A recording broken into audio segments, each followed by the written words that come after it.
Navratri special పెసరపప్పు సగ్గుబియ్యం పాయసం చేసేదానికి ఒక కుక్కర్లో 2 టేబుల్ స్పూన్ నెయ్యి పోసి కడిగిన 1 కప్పు పెసరపప్పు వేసి గోల్డెన్ బ్రౌన్ గా వేయించి 4 కప్పులు నీళ్లు పోసి 2 విసిల్ వచ్చేదాకా ఉడకబెడతాం. తర్వాత ఒక పాన్ లో తురిమిన 3 కప్పులు పాగు బెల్లంని వేసి 1 కప్పు నీళ్లు పోసి కరగపెట్టి ఫిల్టర్ చేసుకుంటాం.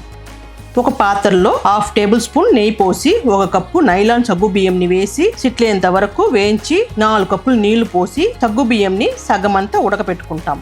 ఉడికిన పెసరపప్పుని లైట్ గా మ్యాష్ చేసి ఉడికిన సగ్గుబియ్యంలో పోసి 1 నిమిషం ఉడకపెట్టి దాంతో కరిగిచ్చిన బెల్లంని పోసి 2 నిమిషాలు ఉడకపెట్టి 1 కప్పు పచ్చి కొబ్బరి పాలను చేర్చి దాంతో 1 చిటికెడ ఉప్పు 1 టీ స్పూన్ ఏలకుల పొడి చేర్చి 1 నిమిషం ఉడకపెట్టి దింపుతాం. ఒక పాన్ లో 2.5 టేబుల్ స్పూన్ నెయ్యి పోసి ముక్కలుగా కట్ చేసిన పావు మూత కొబ్బరిని వేసి సగమంతా వేగిందనే 10 జీడిపప్పు 10 ఎండు ద్రాక్షని వేసి వేయించి పాయసంలో వేసి మిక్స్ చేసి దింపితే ఒక ఫెంటాస్టిక్ పెసరపప్పు సగ్గుబియ్యం పాయసం రెడీ.